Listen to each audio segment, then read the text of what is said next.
Assalamualaikum warahmatullahi wabarakatuh. Perkenalkan, nama saya Dewi Artika Sari dari kelas 11 Kecantikan 2, nomor absen 11.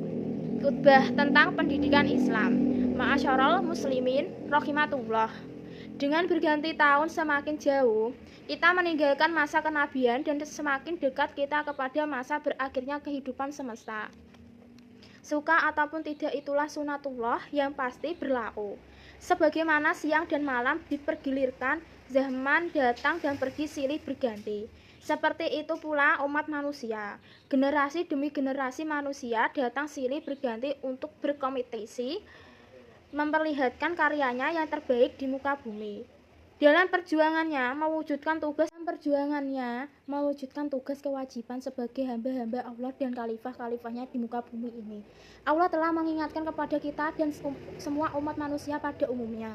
La'allakum tuliquna wadhkuru idh ja'alakum khulafa'a min ba'di qaumi nuhi wa za'adaku fi yalqaqi bas tata fadhkuru alillahi. Dan ingatlah oleh kamu sekalian di waktu Allah menjadikan kamu sebagai pengganti-pengganti sesudah lenyapnya kaum Nuh, dan Tuhan telah melebihkan kekuatan tubuh dan perawakanmu. Maka ingatlah nikmat-nikmat Allah supaya kamu mendapatkan keberuntungan. Sama alaihi min rara wa ja'alna alam yara ahlana min qablihi min qarni makannahu fiyal ardi malam numakan laku fa'arsal min ta'tihi fa'ahlanahu bidunubihi wa ansalna min qaidihi qarna akarina.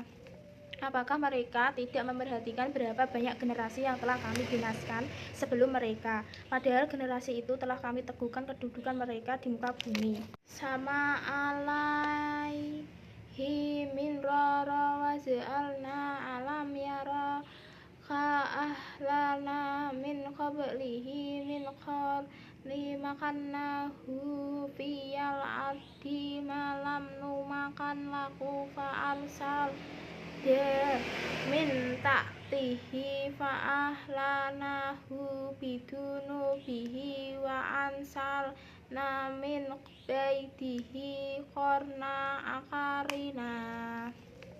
Apakah mereka tidak memperhatikan berapa banyak generasi yang telah kami binaskan sebelum mereka? Padahal generasi itu telah kami teguhkan kedudukan mereka di muka bumi. Dan artinya, apakah mereka tidak memperhatikan berapa banyak generasi yang telah kami binaskan sebelum mereka? Padahal generasi itu telah kami teguhkan kedudukan mereka di muka bumi, yaitu keteguhan yang belum pernah kami berikan kepadamu. Dan kami curahkan hujan yang lebat atas mereka, dan kami jadikan sungai-sungai mengalir di bawah mereka. Kemudian kami binaskan mereka karena dosa mereka sendiri, dan kami ciptakan sesudah mereka generasi yang lain. Pada ayat di atas, Allah informasikan bahwa generasi kaum Ad adalah generasi baru yang datang menggantikan generasi kaum Nuh, yang sebagian besarnya binasa dengan bencana banjir dunia. Allah beri keistimewaan kepada mereka memiliki postur tubuh lebih kuat dari generasi sebelumnya.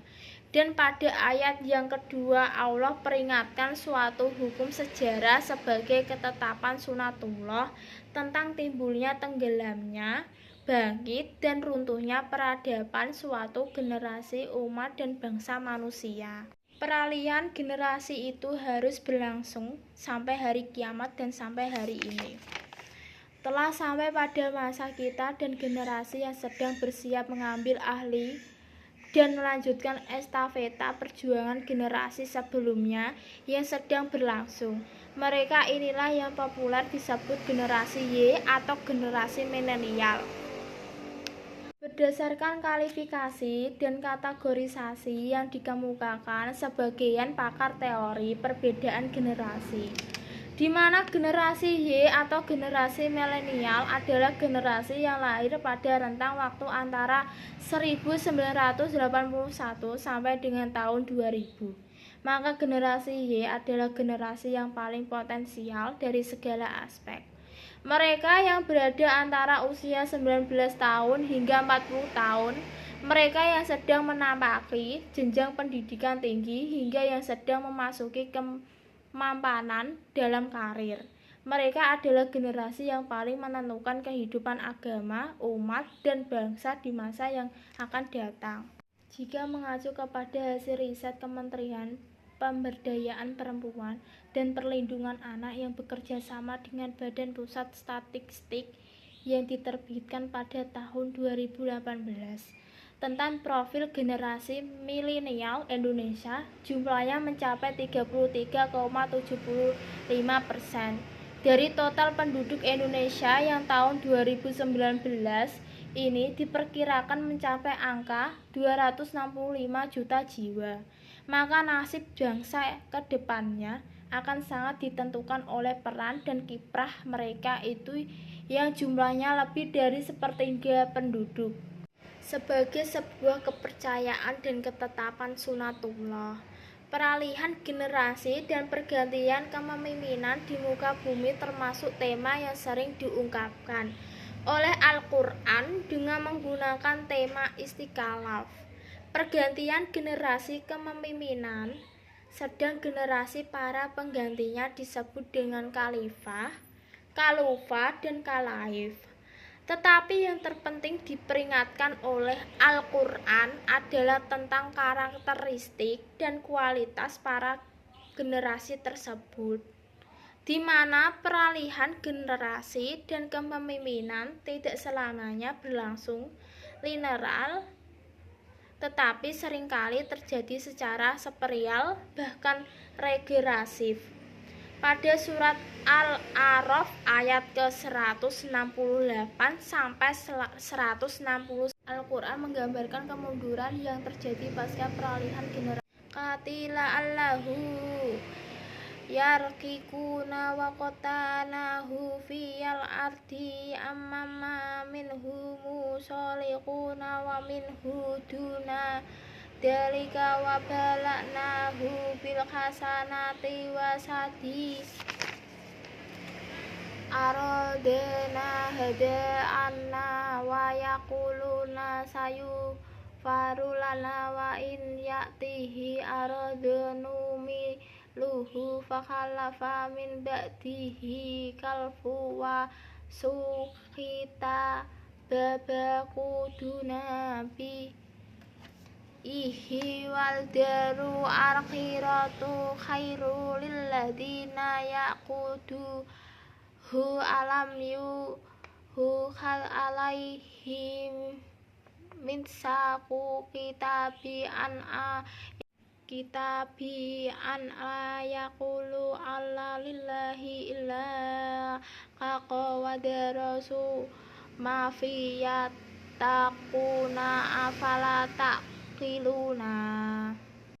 Artinya, dan kami bagi-bagi mereka di dunia ini menjadi beberapa golongan. Di antaranya ada orang-orang yang salah dan di antaranya ada yang tidak demikian. Dan kami coba mereka dengan nikmat yang baik-baik dan bencana yang buruk-buruk agar mereka kembali kepada kebenaran.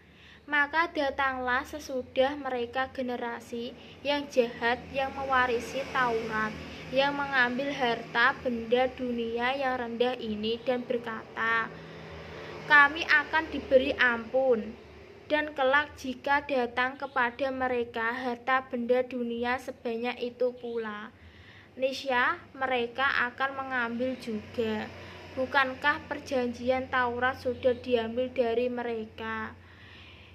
Yaitu bahwa mereka tidak akan mengatakan terhadap Allah kecuali yang benar, padahal mereka telah mempelajari apa yang tersebut di dalamnya. Dan kampung akhirat itu lebih bagi mereka yang bertakwa. Maka apakah kamu sekalian tidak mengerti? Secara lebih spesifik disebutkan oleh Al-Quran pada surat Maryam ayat 53 bahwa datangnya generasi yang rusak itu adalah generasi yang memilih jalan hawa nafsu dan hedonisme daripada jalan ketaatan. Faqalafa min ba'dihi khalfa adau sholata wattaba'u sahawati fasafa yalqa nagoyah. Artinya, maka datanglah sesudah mereka pengganti yang jelek yang menyia-nyiakan sholat dan memperturutkan hawa nafsunya, maka mereka kelak akan menemui kesesatan. Ayat-ayat di atas berbicara tentang perilihan generasi yang menyedihkan, di mana generasi pendatang tidak mampu menjaga warisan kekayaan kemuliaan yang ditinggalkan nenek moyang mereka yang telah dibangun dengan fondasi dinilai nilai wahyu yang dibawa para nabi mereka sebelumnya.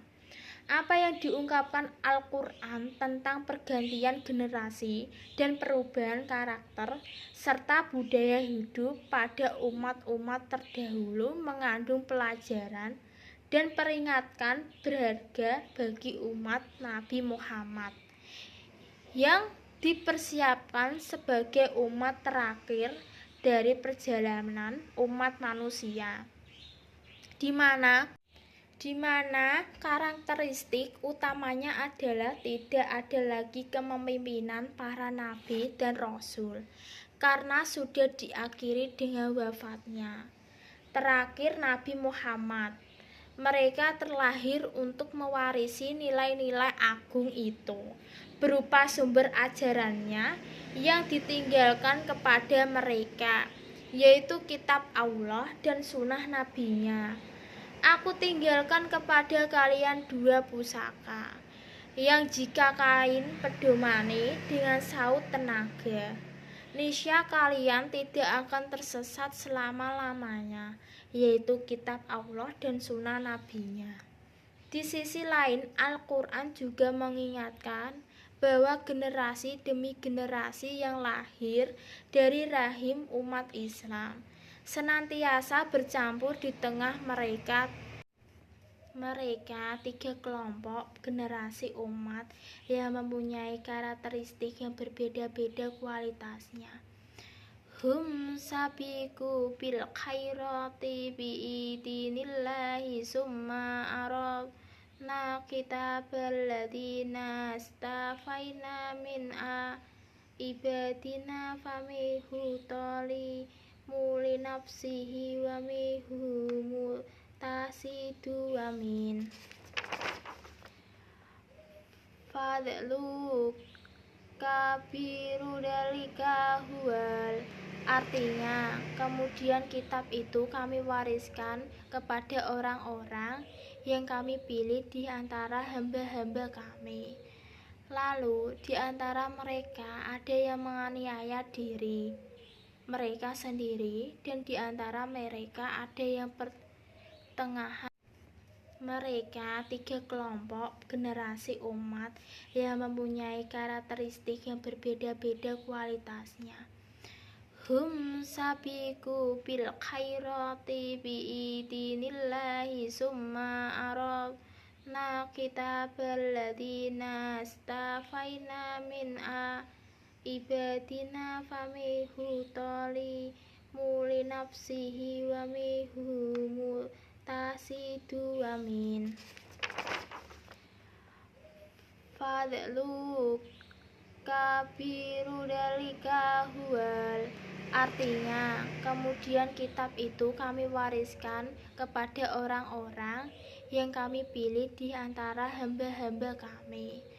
Lalu di antara mereka ada yang menganiaya diri mereka sendiri, dan di antara mereka ada yang pertengahan, dan di antara mereka ada pula yang lebih dahulu berbuat kebaikan dengan izin Allah. Yang demikian itu adalah karunia yang amat besar.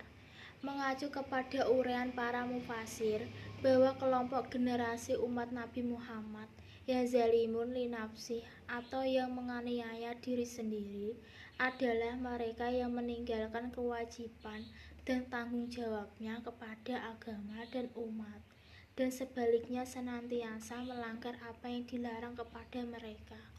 Kelompok generasi pewaris yang mustahid, pertengahan, atau biasa-biasa saja adalah mereka generasi yang merasa cukup puas dengan telah mampu menunaikan apa yang menjadi kewajiban pokok pribadi mereka dan meninggalkan apa yang diharamkan agama kepada mereka, tetapi tidak mempunyai kesadaran dan kepekaan terhadap tanggung jawab kolektif mereka sebagai pemimpin umat.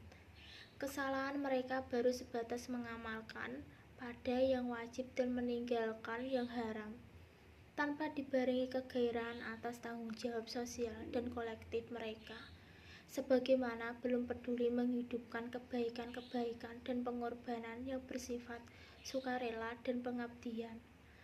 Sedang berkelompok generasi ketiga diistilahkan oleh Al-Quran dengan sebutan sabidun bil khairat, yaitu generasi pejuang dan pelapor yang semangatnya adalah berlomba dan berkompetisi dalam kebaikan.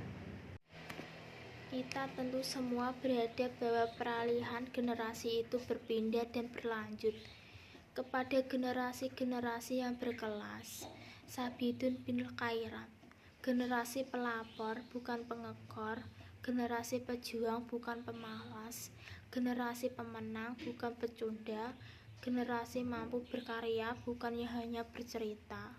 Merekalah yang mendapat jaminan Al-Quran bahwa di tangan generasi seperti itulah kejayaan dan karunia Allah yang besar akan dilimpahkan kepada mereka.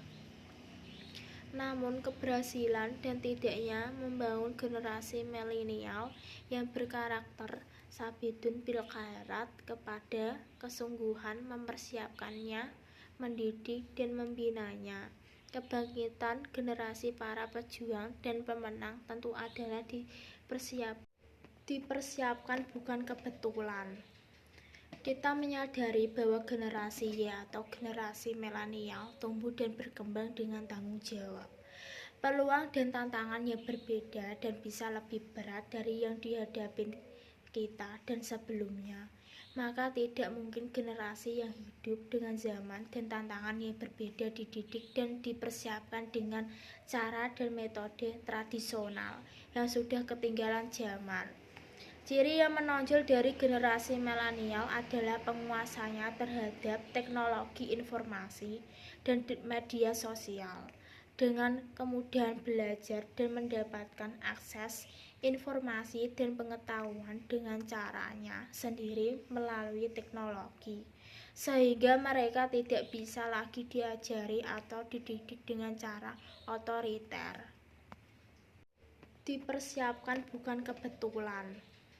Kita menyadari bahwa generasi Y atau generasi milenial tumbuh dan berkembang dengan tanggung jawab, peluang dan tantangannya berbeda dan bisa lebih berat dari yang dihadapi kita dan sebelumnya. Maka tidak mungkin generasi yang hidup dengan zaman dan tantangan yang berbeda dididik dan dipersiapkan dengan cara dan metode tradisional yang sudah ketinggalan zaman. Ciri yang menonjol dari generasi milenial adalah penguasanya terhadap teknologi informasi dan media sosial, dengan kemudahan belajar dan mendapatkan akses informasi dan pengetahuan dengan caranya sendiri melalui teknologi, sehingga mereka tidak bisa lagi diajari atau dididik dengan cara otoriter dan konvensional. Kemudian akses informasi sangat membantu mempercepat dan mempermudah transfer berita dan pengetahuan. Tetapi pada waktu bersamaan, peluang untuk mendapat informasi dan pemahaman keagamaan yang sudah terkontaminasi pemahaman yang destruktif bagi nilai-nilai agama, norma, dan moral sosial semakin terbuka lebar. Tidak heran jika kemudian generasi milenial menjadi market yang potensial bagi penyebaran berbagai virus perusak pemikiran, akidah, ideologi, hingga perilaku menyimpang, dari paham intoleran dan terorisme hingga paham sekuler, liberal, bahkan ateis. Maka tugas utama generasi tua adalah bagaimana memberi ruang dan kesempatan pendidikan yang layak, patut, dan sesuai dengan kemajuan, tantangan, dan peluang zaman yang mereka hadapi. Rasulullah bersabda, "Ajaklah manusia berbicara dengan kadar akal mereka." Ali bin Abu Thalib berkata, "Sampaikanlah kepada manusia apa yang bisa mereka pahami. Sudikah kalian Allah dan Rasulnya didustakan manusia karena kesalahan penyampaian kalian?" Umar mengatakan, "Didikkanlah anak-anak kalian, karena sesungguhnya mereka akan menghadapi suatu zaman yang berbeda dengan zaman kalian." Maka, dengan demikian yang dibutuhkan sekarang dan seterusnya adalah dakwah dan pendidikan Islam yang senafas dengan perubahan zaman yang media utamanya adalah teknologi informasi, dengan konten-konten yang dibutuhkan semua kalangan manusia, dan terutama dapat menjadi bekal bagi generasi milenial dalam menunaikan tanggung jawab mereka sebagai generasi pengganti yang siap memberi solusi terhadap berbagai problem kehidupan umat manusia, khususnya dalam membangun kejayaan umat dan bangsa Indonesia yang menjadi cerminan Islam sebagai rahmatan lil alamin. Kegagalan dakwah dan pendidikan akan berdampak kegagalan mencetak generasi yang siap dan mampu mengemban amanah sejarah sebagai para pewaris risalah nubuwah akhir zaman yang berkaibat kehancuran peradaban umat di masa yang akan datang. Kita tentu berlindung dari kemungkinan buruk seperti itu. Barakallah lil walakum bil quryatil karim wa anafani wa iyakum bima fihi minal ayati wa ziril hakim. Wassalamualaikum warahmatullahi wabarakatuh.